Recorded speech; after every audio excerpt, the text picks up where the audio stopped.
Hello, ladies. I am so excited to be coming on live with you all today.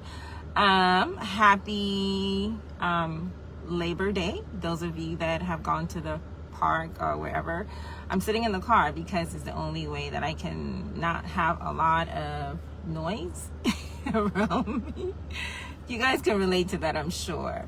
So this week I am taking on the topic, Mental Health Matters Week. I want this to be Mental Health Focus Week. I just want to share a little bit about some mental health topics and just kind of dive in a little bit about this subject. And we'll be touching on some, brief topics here and there. I want to invite you to join me. And today I'm just going to dive right in. Today we're going to talk about the power of mindfulness. I call it the power of meditation, and I'm sure that you guys are familiar with that word. So what is mindfulness? Let me just kind of give you a definition of what is defined as in the mental world.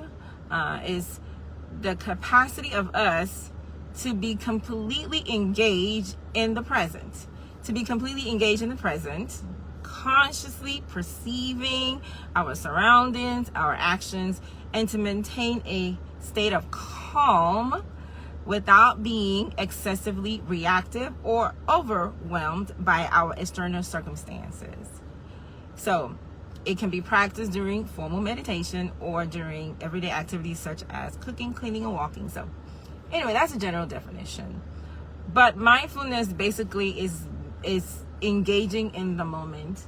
I probably need to have my light on. That would help me. No, that doesn't work. I think it's kind of dark in here. Okay, none of this is working. Okay, maybe that helps. A little bit of light. So mindfulness is basically being engaged in the moment. Why is this so important? Just think about it, how busy you and I are, and nowadays no one really takes the time to just stop and enjoy the moment. We're always running to the next activity, to the next thing, it's like as soon as you finish this, the next thing happens. I was looking at my kids the other day, I'm like, when did you guys grow up? When did this happen? And I just realized time doesn't wait for us. Time waits for no one. It's either you stop and engage in the moment. Those of you that are parents can testify to what I'm saying. Your children are growing up so fast, and you don't want to come to a day you're like, oh, I missed this important event, I missed this and that, and because I was just too busy that I did not engage in the moment. That's what mindfulness is really all about.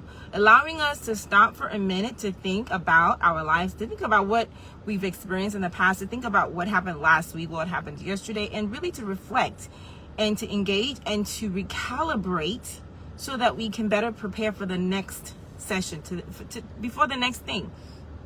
Trust me, when it comes to going to the next, I'm guilty, okay? So I'm talking to myself as well as I'm talking to you and all of us, that we need to take a moment sometime just to stop and to mindfulness means to fully bring your mind into the activities that you're doing.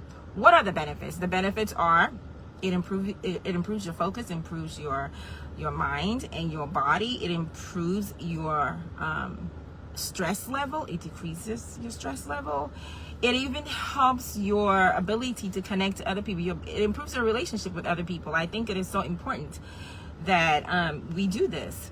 So I just call it meditation. But it is important when we do this. You can do it formally. Set aside a time that you just sit quietly in a comfortable place and just devote your time to think and reflect. You can do it formally, or you can do it informally. But one of the things that is really helpful is just taking deep breaths. That's so important. Have you ever, even in labor, you're told to take deep breathing.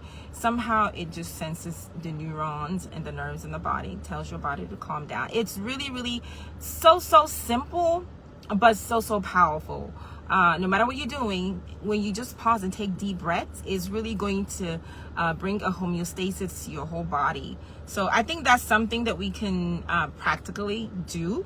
And then I'm reminded why mindfulness, bringing your whole mind to what you're doing at the moment, is so important, because the Bible tells us to take every thought captive to the obedience of Christ. But we're not even going to take any thought captive. We're not even stopping to think. Sometimes we don't even stop to think, to reflect to what is going on around us. When you stop and think, you're able to assess what am I thinking right now, good, bad, where did this come from, where did that come from, all of those things. And then you're able to take captive to these thoughts and bring them to the obedience of Christ, to the obedience of the word of God, the truth. And then you're able to cast the things that you know that are not really helping you, the negative thoughts, those things, cast them away, make them surrender to the word of God, and then pick up the word of God and then begin to meditate on those things. So it is so important that we do these things. 2 Corinthians 10 and verse 5 tells us to do that. When we cast down imagination and every high thing that exalts itself above the knowledge of God, and bring into captivity every thought to the obedience of Christ. And this is part of what we don't always say, verse 6, and having in readiness to revenge all disobedience when our obedience is fulfilled. So all of this is really about being obedient, right? Being obedient to God and his word. But mindfulness in the mental health space, as we call it, I just call it meditation. Just stopping and meditate and reflect on God's goodness and the things that he's doing, that he's done. It is so important for our mental health and for our mental state. So in summary, having said all that, it just summarizes this one thing. One of the tips that we can take away is to stop doing too many things at once. Multitasking, let me tell you, multitasking it can be good, but actually it's not always good for your mental state, because you are more productive when you do one thing at a time. I learned the hard way, y'all. You are more productive when you do one thing at a time. I know we've always, even when we ask for job interviews, like, how many can you multitask, right? Because it's kind of part of life. But I can tell you, when we stop and stay focused on one thing at a time, we are more productive, and we're just more at peace. Okay, so try to avoid distractions and too much multitasking. I know sometimes you have to multitask, but when it is in your control, try not to multitask too much. And then doing the things that are meaningful to you, and while you're doing those things, just practice the mindfulness. Whether you're eating, be fully engaged with your children, with your husband, with your family when you're eating. When you are washing the dishes, be fully engaged. When you are waiting on the line at the grocery store, be fully engaged. Whatever you're doing, be fully engaged. It makes a difference. And so you don't miss those precious moments. You don't miss those opportunities. You don't miss those moments of those treasured moments. So at the end of your life, you don't want to be like you rushed through it.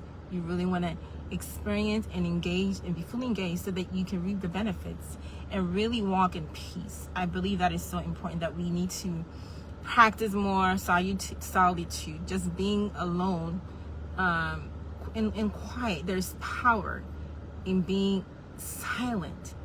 So I'm here to remind you that in the midst of the busyness of life, sometimes we just need to stop, reflect, recalibrate, be thankful, because it is so good for our mental health, and it helps us to walk in more peace and tranquility of mind. So this week we're focusing on mental health matters. And if you want to hear more, if this sounds like something you just want to learn more about, I do want to invite you to a live course that we're going to be starting very soon. If you're interested in just learning more about mental health, how to really thrive and walk in optimal health of the mind. And I do talk a lot about, of course, a holistic approach to everything. Mind, body, and soul health is so important because they're all interconnected. But I want to invite you to learn more. And if you just hop on a call with me on the link below, let's talk, and I'll tell you a little bit more about it. Actually, we will be talking about the topic of depression, okay? specifically overcoming the mindset of depression, a holistic approach. It's going to be a live course, a live 6 weeks course. So I can give you more information. Let's hop on a call. We'd love to chat with you, give you a little bit more detail about it if this is something that is of interest to you. And really, let me say this, is not necessarily for someone who is depressed, but it's the goal of the course is to really give you a little bit more toolbox and to help us to do the things that help us to fall into this hole, or basically as the title, overcoming the mindset of depression. Not that you're depressed, and if you are having symptoms of depression, I do want to urge you to get help immediately and really seek professional help. Of course, this is a service that we also provide at Living Well Health Care Clinic, but that's not really what I want to focus on right now. I want to just let you know that it's important that you put some guardrails and things that we all need to put in place in our lives to help us in overcoming the mindset of depression. So, hey, let's chat, learn more about it. Until then, stay tuned. We're going to be talking a little bit more this week about mental health and why it matters. Stay tuned. Okay, I'll talk to you later. All right, blessings. Bye-bye.